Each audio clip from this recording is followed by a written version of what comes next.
Keke shifts, let me capture this video. Because who will believe me? Wow. This guy is just driving backwards. Why do you think he's doing that? Why can't he just turn? You can turn, huh? So maybe the car is permanently in reverse. Because how else do you explain this? Let me follow the other side. Let's see how it goes. And he's The guy is turning. He's trafficating and going. No, it's one way traffic.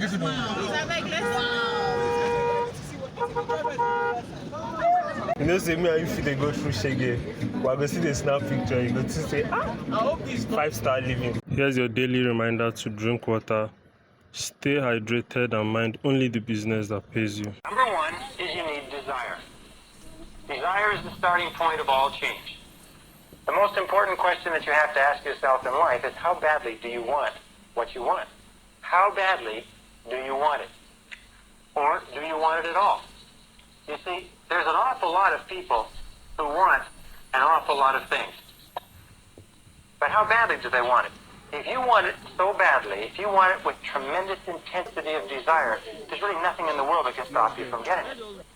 There's an interesting story was told about Socrates, and Socrates was talking to one of his students, and the student said, I am hungry for knowledge. What can I do to increase my knowledge? And Socrates said, knowledge is something that is readily available and easy to get if you want it bad enough. He said, I'm sure I want it badly enough. And Socrates said, come with me, and he walked him offshore into the ocean, and walked him offshore into the Aegean Sea, and they got about 3 or 4 feet, and Socrates, a very, very strong man, grabbed the young man and put his head under the water. And the young man began to struggle and struggle and struggle, and finally became incredibly frantic, and finally brought him up. And he said, now what did you want while you were under the water? And he said, all I wanted was air. He said, all I could think of in the whole world was air. He said, when you want knowledge with the same intensity that you wanted that oxygen, you will get all the knowledge that you could desire. And when you want anything with great intensity, if you have the desire, you'll get it. Now the second step is decision. Over and over again, where I travel, I find that the major change in a person's life begins when they make a decision.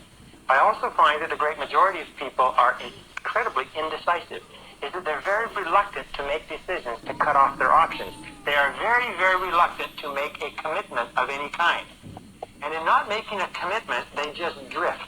They unfortunately condemn themselves to living by the law of accident. So the next step is to make a decision, a very clear, unequivocal decision, is that this is what you want,